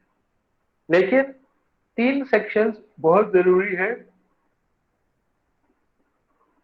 एक है आपका 24, एक है 25 और तीसरा है 125। These 3 sections are very important. ठीक है। तो इसके अंदर अगर केसेस की मैं बात करूं तो टी वेलुस्वामी वर्सेस पचाईमल, ये 2010 का केस है, दिस इज वेरी इंपॉर्टेंट। और एक संजय दामोदर काले वर्सेस कल्याणी संजय काले, ये आपका लैंडमार्क जजमेंट 2020 का है, इसीलिए ये बहुत ज्यादा जरूरी हो जाता है। ठीक है। बाकी दोनों भी अगर आप पढ़ना चाहें, इंटरेस्टेड है, तो यू कैन रीड इट, बहुत अच्छी बात होगी, क्योंकि अभी के डेट में कौन क्या कैसे क्वेश्चन पूछ रहा है, no one knows. But the more you read the better you can answer, the better you can understand the question. लेकिन अगर आप इंपॉर्टेंस की बात करेंगे तो आई वुड सजेस्ट कि क्वेश्चन नंबर मतलब case number 1 and case number 4 आपका मेंटेनेंस के रिगार्डिंग बहुत ही इंपॉर्टेंट है। उसके बाद आपको एक क्वेश्चन आपको इस टॉपिक से तो जरूर मिलेगा, अडॉप्शन से, कि अडॉप्शन क्या होता है, अडॉप्शन कौन कर सकता है, क्या अडॉप्शन के लिए सुप्रीम कोर्ट ने कोई गाइडलाइंस दिया है। तो हाँ, कारा गाइडलाइंस इसमें दिया है सुप्रीम कोर्ट ने 2017 में। ठीक है। केस की बात करें तो Brijendra versus state of MP landmark case है इस चीज का। और दूसरा आपका adoption of file act Shreeni Vinayak Pathak, ये वाला केस, ये दो केसेस बहुत ज्यादा लैंडमार्क है। ठीक है। और इसके अंदर में यही बात हुई थी कि आपका जो अडॉप्शन है वो किस तरीके से होना चाहिए और कौन अडॉप्शन कर सकता है। ठीक है। तो हिंदू अडॉप्शन मेंटेनेंस एक्ट में आपके सेक्शन, जो भी सेक्शन है जिसमें बताया गया है कि कौन अडॉप्शन कर सकता है, बहुत इंपॉर्टेंट सेक्शन है। किसका अडॉप्शन हो सकता है, बहुत इंपॉर्टेंट है। किसको अडॉप्शन में दिया जा सकता है, यानी मैं दे रहा हूं अडॉप्शन में तो मैं किसको दे सकता हूं। ये तीन आपके बहुत ही ज्यादा इंपॉर्टेंट सेक्शंस हैं, इनको आप ध्यान से रखिए, मतलब ध्यान से पढ़िएगा। उसके अलावा उसमें आपको ये जानना है कि आपको अडॉप्शन लेने के लिए क्या कुछ लोगों का कंसेंट लेना जरूरी है या नहीं, ये चीज जान लीजिएगा। उसके बाद आपको जानना है कि जब आप कंसेंट लेते हैं तो वहां पर क्या आपकी शादी होना जरूरी है कि नहीं, मतलब क्या एक मैरिड वुमेन ही अडॉप्शन कर सकते हैं, या अगर कोई अनमैरिड मेल पर्सन है तो क्या वो अनमैरिड फीमेल पर्सन को अडॉप्ट कर सकता है, जिसका की एज लिमिट आपका 21 साल के डिफरेंस से कम है। मतलब 21 साल के डिफरेंस से कम मतलब आपका जो लॉ है वो ये कहता है कि अगर एक मेल पर्सन एक फीमेल पर्सन को अडॉप्ट करेगा तो मेल और फीमेल पर्सन के बीच की जो एज डिफरेंस होगी वो कम से कम 21 ईयर्स होना चाहिए, तभी वो अडॉप्ट कर सकता है। ठीक है। उसी तरीके से सेम चीज है आपका फीमेल और मेल के लिए। फीमेल अगर अडॉप्ट करती है मेल को तो उनके बीच का जो एज डिफरेंस है वो कम से कम 21 ईयर्स होना चाहिए। ये आपको सेक्शन 11 में मिलेगा, Hindu adoption and maintenance act. ठीक है। तो इतनी सारी चीजें आपको हिंदू में लिखना है। आंसर अब आप कैसे लिखिएगा, इसमें आंसर ऐसे लिखिएगा कि आपके जितने भी प्रोविजन है, तीन चीजें मैंने बताई, कौन अडॉप्ट कर सकता है, कौन अडॉप्शन में दे सकता है, और किसका अडॉप्शन हो सकता है। ये तीन चीजें हैं जो कि आपको अपने आंसर में लिखनी होंगी अडॉप्शन के टॉपिक के अंदर। उसके बाद आप बताइएगा कि कारा गाइडलाइंस क्या है, कोर्ट ने कारा को क्या क्या करने को कहा, किस तरीके से एक अडॉप्शन होता है इंडिया में।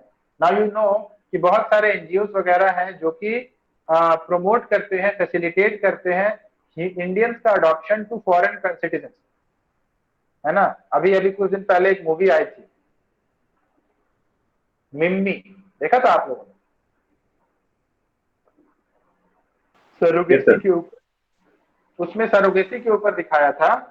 लेकिन उसी तरीके से कुछ लोग इंडिया में आते हैं, अडॉप्शन करते हैं, जैसे उसके लास्ट में यही दिखाया था ना कि वो इंडिया से एक बच्ची को अडॉप्ट कर लेती है। तो वो अडॉप्शन जब करने जाते हैं तो वो एक अपना क्राइटेरिया बताते हैं, यानी जो भी फॉरेन सिटीजन हैं वो अपने कंट्री का जो अडॉप्शन सेंटर है वहां पर एक क्राइटेरिया बताते हैं कि मुझे इस तरीके का बच्चा चाहिए। फिर यहाँ जो आपका अमेरिकन या फिर जो फॉरेन सेंटर है वो अलग अलग कंट्रीज में वहां के अडॉप्शन सेंटर्स में अपना रिक्वायरमेंट भेजते हैं, और अगर वो रिक्वायरमेंट मैच कर जाता है तो फिर वहां पे उनका फोटो भेजा जाता है या वीडियो रिकॉर्डिंग करके भेजी जाती है, और अगर वो एक्सेप्ट कर लेते हैं तब फिर वो फाइनली इंडिया आते हैं या फिर किसी और कंट्री में जाकर अडॉप्शन करते हैं। इस तरीके से पूरा प्रोसीजर चलता है। तो इसी चीज को रेगुलेट करने का जो काम है वो कारा करती है। कारा जो है वो है child adoption and regulation authority. ठीक है। तो ये रेगुलेशन वगैरह का पूरा काम कारा देखती है, और सुप्रीम कोर्ट ने इसके लिए गाइडलाइंस भी दे रखा है। ठीक है। आपका एक केस है, कोई ये लक्ष्मीकांत पांडे नाम से एक केस होगा, Laxmikant Pandey versus Union of India. उस केस में ही कोर्ट ने गाइडलाइंस दिया है। आप पढ़िएगा उस केस को, उसी में आपके अडॉप्शन से रिलेटेड आपको गाइडलाइंस मिलेगा, कारा से रिलेटेड। और ये दो केसेस बहुत ज्यादा इंपॉर्टेंट है, तो इतना इसमें लिखना होगा अडॉप्शन के अंदर। Minority and guardianship under Hindu law, इसको छोड़ दीजिएगा, इससे नहीं आता है कुछ भी। Sources and schools of Muslim law, आ जाता है आपका मुस्लिम लॉ। देखिए मुस्लिम लॉ में वैसे भी बहुत कॉम्प्लिकेशन है, बहुत ज्यादा कॉम्प्लिकेशन है, लेकिन एक क्वेश्चन शायद आपको मुस्लिम लॉ से मैंडेटरी करना होगा। तो आप क्या करिएगा, ये वाला टॉपिक जो है ना, इसको अच्छे से प्रिपेयर करिए।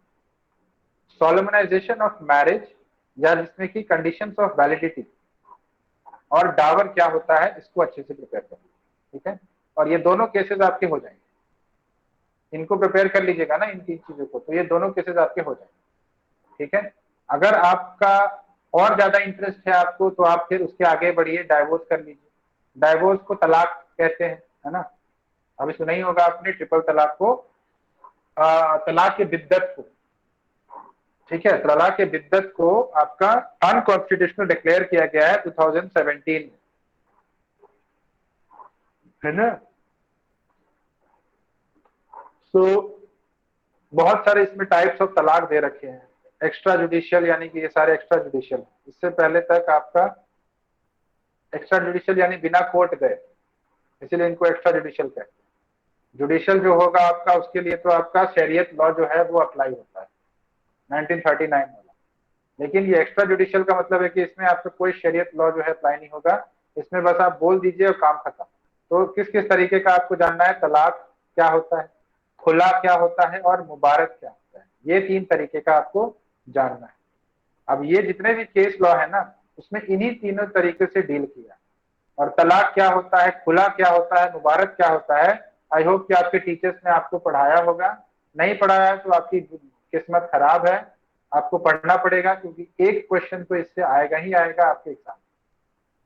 और हो सकता है कि ये सोलमनाइजेशन ऑफ मैरिज से फिर भी ना आए, लेकिन डाइवोर्स से तो आना ही आना है, क्योंकि आप देख रहे हैं कि कितने सारे केसेस है ना, तो इतने में से एक तो आना ही आना है। ये इतवारी वर्सेस असगरी का केस जो है ना, बहुत ज्यादा इंपॉर्टेंट है। और गुलाम शकीना वर्सेस फलक शेर अल्लाह, ये बहुत ज्यादा इंपॉर्टेंट है। शमी मारा वर्सेस स्टेट ऑफ यूपी, बहुत इंपॉर्टेंट। और Saira Bano versus Union of India, ये जो अभी लेटेस्ट जजमेंट है आपका ट्रिपल तलाक वाला, तलाक की बिद्दत, वो बहुत इंपॉर्टेंट। तो इतना जो है आपका इंपॉर्टेंट है इस टॉपिक से।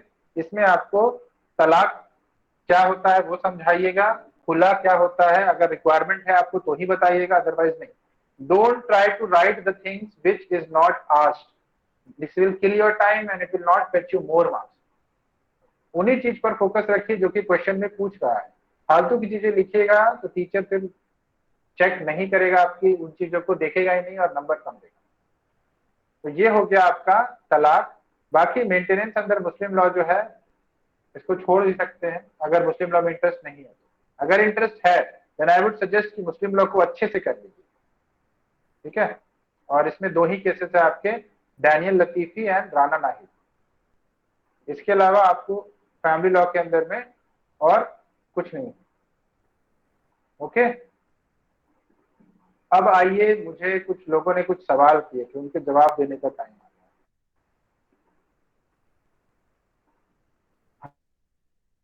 हाँ, Ananya asked, is Ananya there? Yes, sir. Okay, so you have asked that what is the meaning of consent decree. So I hope कि अभी जब हमने जो भी डिस्कशन किया उससे आपको कुछ तो आइडिया लगा होगा कि कंसेंट डिग्री क्या हो सकता है possibly.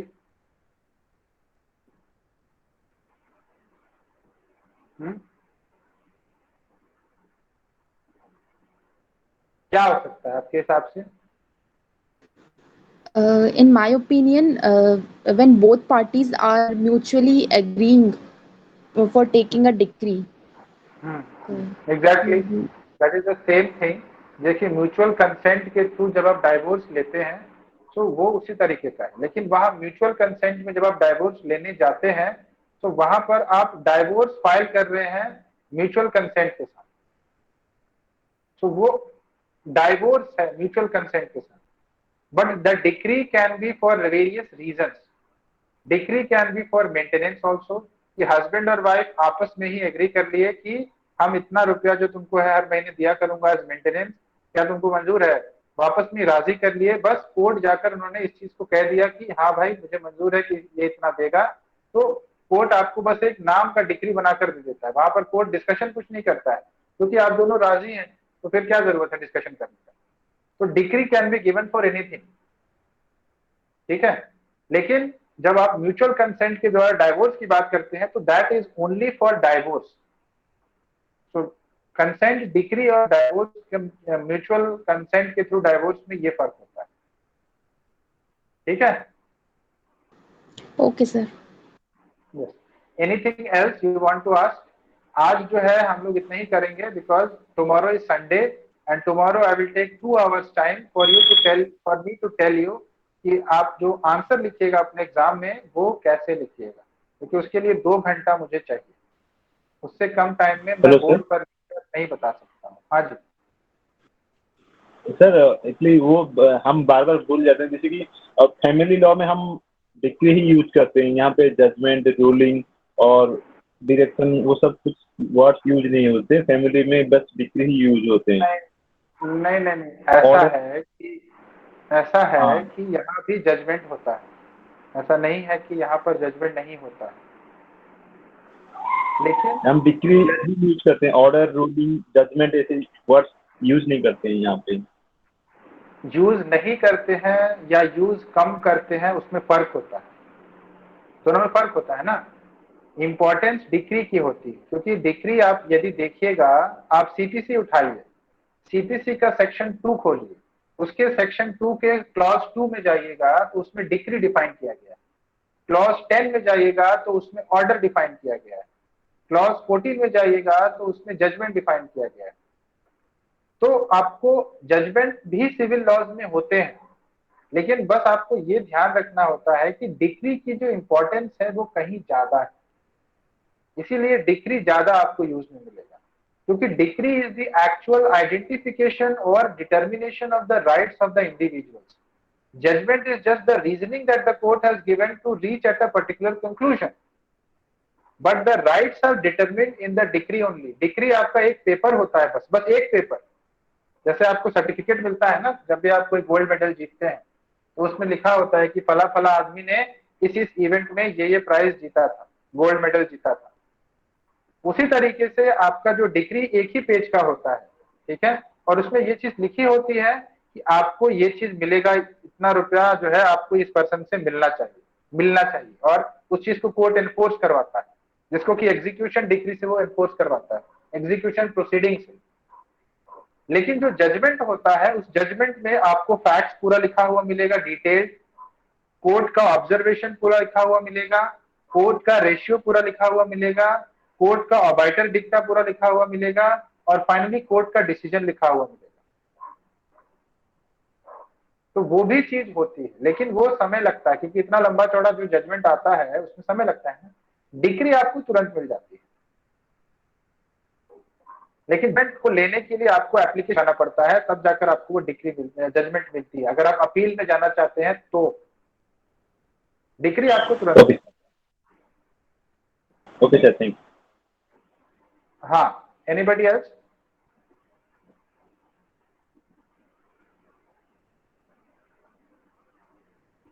whatever you are studying in first semester ना, please don't forget it, क्योंकि आपका फर्स्ट सेमेस्टर, सेकेंड सेमेस्टर, किसी भी जुडिशरी एग्जाम का बेस यही है। इसको अच्छे से कंट्रोल नहीं करिएगा तो कोई जुडिशरी कुछ नहीं निकलेगा, कोई एग्जाम ही नहीं निकलेगा। जुडिशरी तो बहुत दूर की बात है, आपका एपीओ भी नहीं निकलेगा। एपीओ छोड़ दीजिए, आपका बार काउंसिल का जो पेपर होता है ना, लाइसेंस लेने के लिए मतलब एडवोकेसी का, जिसमें नेगेटिव मार्किंग नहीं होता है और सिर्फ 40% नंबर लाना होता है, वो तक नहीं निकलेगा अगर आपका फर्स्ट 2 सेमेस्टर्स के सिलेबस पर आपका कमांड नहीं है तो।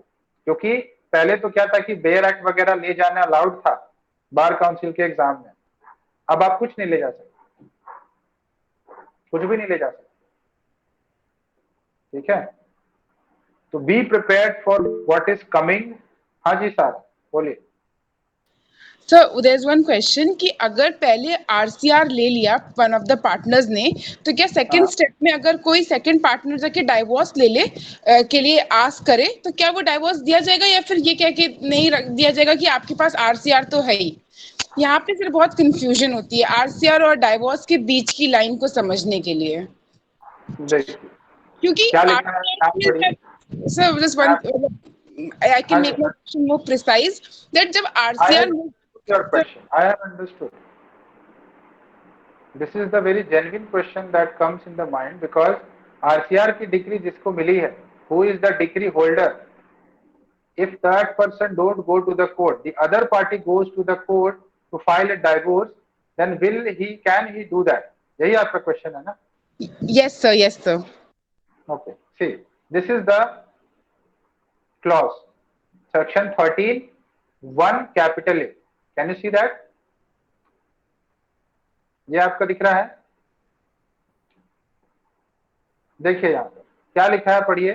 Either party to the marriage, whether solemnized before or after the commencement of this act, may also present a petition for the dissolution of the marriage for the decree of divorce on the ground, पहला है, if there has been no resumption of cohabitation between the parties to the marriage for a period of 1 year or upwards after the passing of the decree of judicial separation, that there has been no restitution of the conjugal rights between the parties for the marriage for 1 year or upwards after the passing of the decree for restitution of the conjugal rights in which they were parties.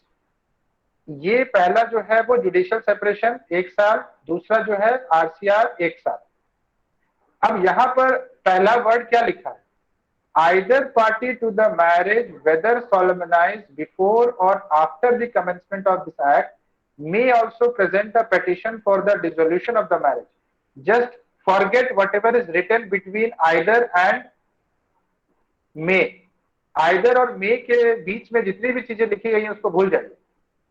either party may also present a petition for the dissolution of the marriage for the decree of divorce on the grounds, यानी दोनों में से कोई भी party dissolution of the marriage के लिए petition file कर सकता है कोर्ट के अंदर डाइवोर्स का। यही इसका मीनिंग है। यहाँ पर कहीं ये नहीं कहा है कि जो डिक्री होल्डर है वही कोर्ट के अंदर जाकर आपका डाइवोर्स पिटीशन फाइल कर सकता है। Nowhere it is mentioned. The other party also is equally made capable legally to file the petition for divorce if 1 year has lapsed. But still there has been no restitution of conjugal rights or no cohabitation. Have I made it clear? Yes sir, thank you. Okay, anything else? See, that is why I am telling you every time that Bayer Act is your soul. Bayer Act नहीं खरीदा है तो आप law नहीं पढ़ सकते हैं। हाँ जी शिव बोलिए। हाँ sir, one more thing sir, section 13B के रिगार्डिंग। हाँ हेलो, तो वहाँ पे सर बोलता है कि और 6 मंथ और 18 मंथ के बीच में, तो वो समझ में नहीं आया। अगर आज फाइल किया, ठीक है, तो वो 6 महीने बाद जाएगा और 18 महीने के अंदर जा सकता है। देखिए वहां भी आपका डाउट क्लियर कर देता हूं मैं क्या कह रहा हूँ। 13B का पैराग्राफ 1 हमारे लिए जरूरी नहीं। दूसरा paragraph, on the motion of both the parties made not earlier than 6 months. You see what word has been used here? Motion. ठीक है, देखिए क्या होता है ना कि जब आप एक डाइवोर्स पिटीशन फाइल करते हैं म्यूचुअल कंसेंट के ऊपर, तो पहले आप उसको बस फाइल कराते हैं और फिर उसके बाद 6 महीने के बाद में फिर उसको आप मोशन में लाते हैं, यानी उसको आप मूव कराना चाहते हैं। उस समय तक वो आपका जहां आपने फाइल किया था वो वहीं पड़ा रहता है, लेकिन 6 महीना खत्म होने के बाद में फिर वो मूव करना शुरू करता है यदि आप उसको मोशन में लाते हैं। तो यदि 6 महीने के बाद आप नहीं आए, यदि 6 महीने के बाद आप नहीं आए तो वो आपका मोशन में नहीं आएगा, यानी उसको मोशन में लाने के लिए आपको प्रेशर लगाना पड़ता है कि हाँ भैया हमने 6 महीने पहले आपका पिटीशन डाला था म्यूचुअल कंसेंट के थ्रू डाइवोर्स के लिए, लेकिन अब हम चाहते हैं कि हम साथ नहीं रहें, हम अब डिसाइड कर चुके हैं फाइनली कि हम साथ नहीं रहना चाहते, तब उसको आप कहेंगे कि आप उसको आगे बढ़ाइए, फाइल को आगे बढ़ाइए, उसी को कहते हैं मोशन में लाना। तो क्या कह रहा है कि on the motion of both the parties made not earlier than 6 months, यानी 6 महीना से पहले आप उस फाइल को मोशन में नहीं ला सकते। After the date of presentation of the petition, जिस दिन आपने पिटिशन प्रेजेंट किया था, प्रेजेंटेशन किसको होता है? प्रेजेंटेशन कोर्ट में नहीं होता है। प्रेजेंटेशन का मतलब है कि जो वहां पर आपका केस एक्सेप्ट करता है ना, उसको प्रेजेंट किया जाता है।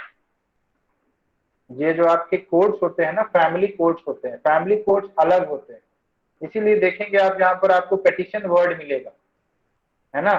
जनरली आप सुने होंगे कि आई विल सू यू, हम तुम्हारे अगेंस्ट सूट फाइल करेंगे, लेकिन यहाँ पर तो सूट कहीं मिला ही नहीं आपको, हर जगह पिटिशन पिटिशन पिटिशन मिल रहा है ना। तो इसीलिए डिफरेंस होता होगा कुछ, कभी ना सूट और पिटिशन अलग अलग वर्ड यूज किया गया है। This is your duty to find out कि पिटिशन और सूट में क्या फर्क होता है। तो पिटिशन जो यहाँ पर फाइंड किया जाएगा, 6 महीने से पहले उसको मोशन में नहीं लाया जा सकता है। पहला लाइन यही कह रहा है, जब आप उसको मोशन में लाएंगे, it should not be earlier than 6 months after the date of presentation of the petition.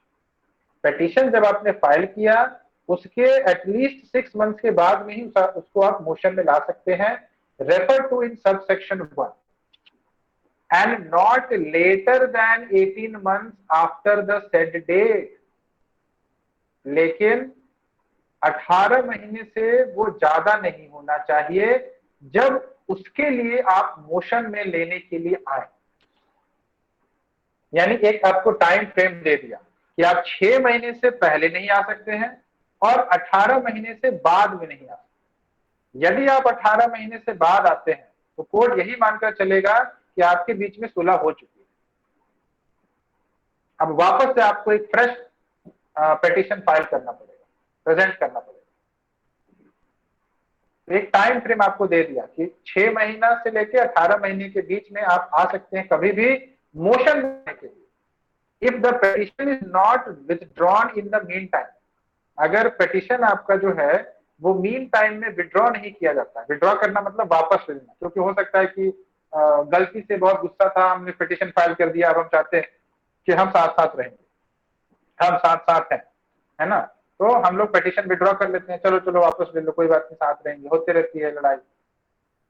So the petition is not withdrawn in the meantime, the court shall, on being satisfied after hearing the parties and after making such inquiry as it thinks fit, that the marriage has been solemnized and that the averments in the petition are true, pass a decree of divorce। लेकिन अगर petition withdraw नहीं किया जाता है इस time के दौरान, तो कोर्ट जो है आपका प्रोसीडिंग स्टार्ट कर देगी और जैसा उसको सही लगता है वो प्रोसीडिंग स्टार्ट कर देगी और आपका जो डिक्री है वो दे देगी if whatever averments are being made in the petition are found to be true।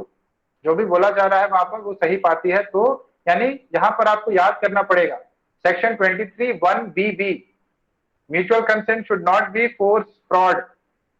यही चीज तो कोर्ट यहाँ पर वेरीफाई करेगा ना, और क्या वेरीफाई करना, दोनों पार्टी कहीं रहा है तो वेरीफाई करेगा क्या कोर्ट।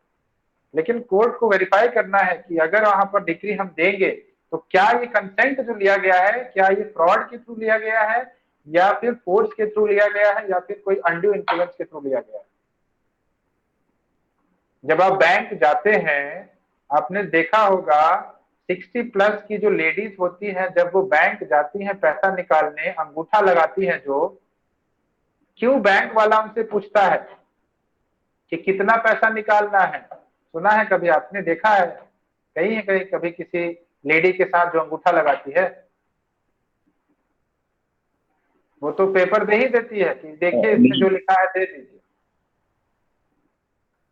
फिर बैंक वाला अलग से क्यों पूछता, क्यों? वही चीज तो यहाँ भी है। कुछ बोल रहे थे आप शिव?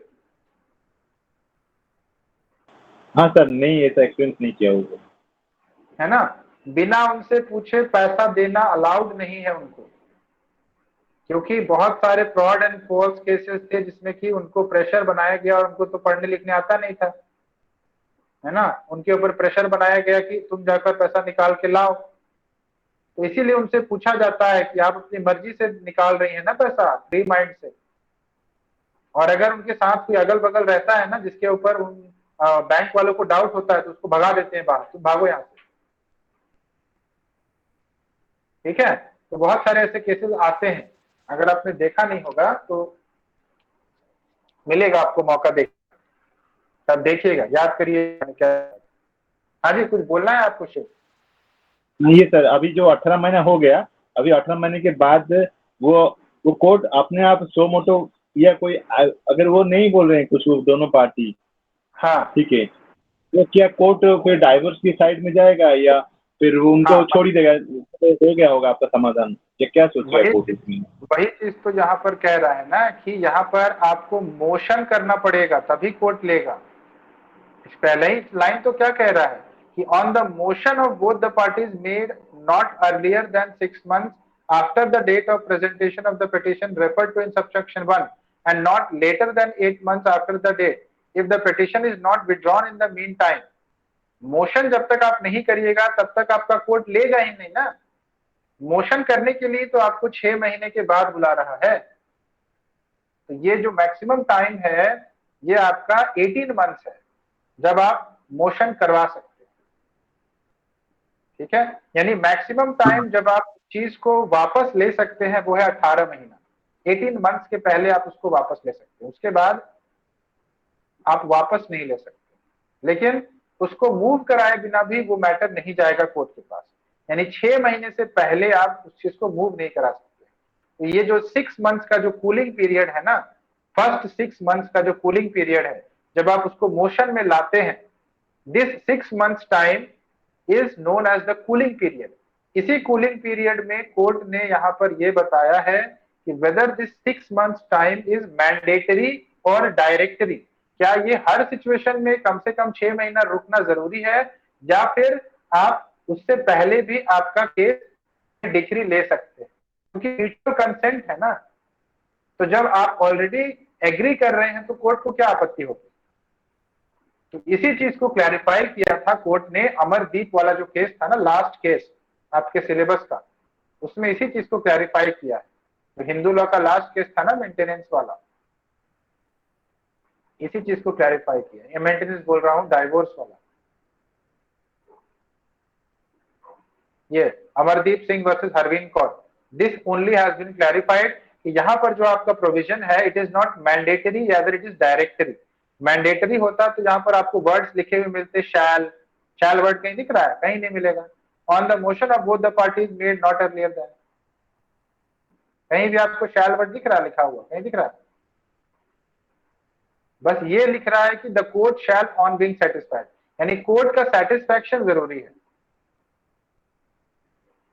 बस ये इसके लिए आपको जरूरी है। बाकी 6 महीने से पहले देना है कि नहीं देना है, इसके लिए कोई मैंडेटरी नहीं है रूल कि आप उससे पहले दें या बाद में दें। पहले भी आप उस मैटर को उठा सकते हैं, पहले भी वो आपका मोशन में इसको ला सकते हैं। यही चीज आपका यहाँ पर बता रहा है।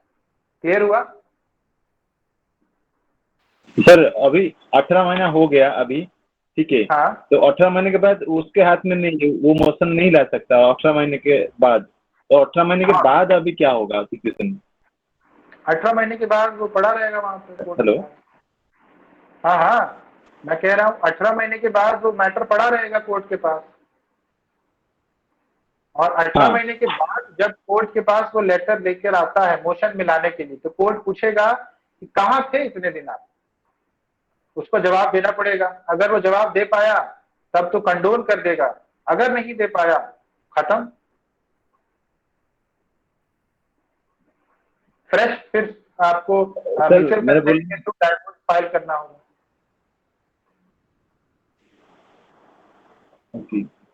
There is a legal sir 18 महीने के बाद there is a legal maxim कि लिमिटेशन होता है किसी चीज का। लिमिटेशन पीरियड के बाद यदि आप कोर्ट के पास आते हैं तो कोर्ट भी इस चीज की जिम्मेदारी लेकर नहीं बैठा है कि आप जो जब कभी भी आएंगे मुंह उठाए कोर्ट आपको एंटरटेन करेगा। और अगर वो एंटरटेन करेगा भी तो आपका एक रीजनेबल आपको कॉज बताना पड़ेगा कि क्यों आप लेट आए, तभी वो एंटरटेन करेगा।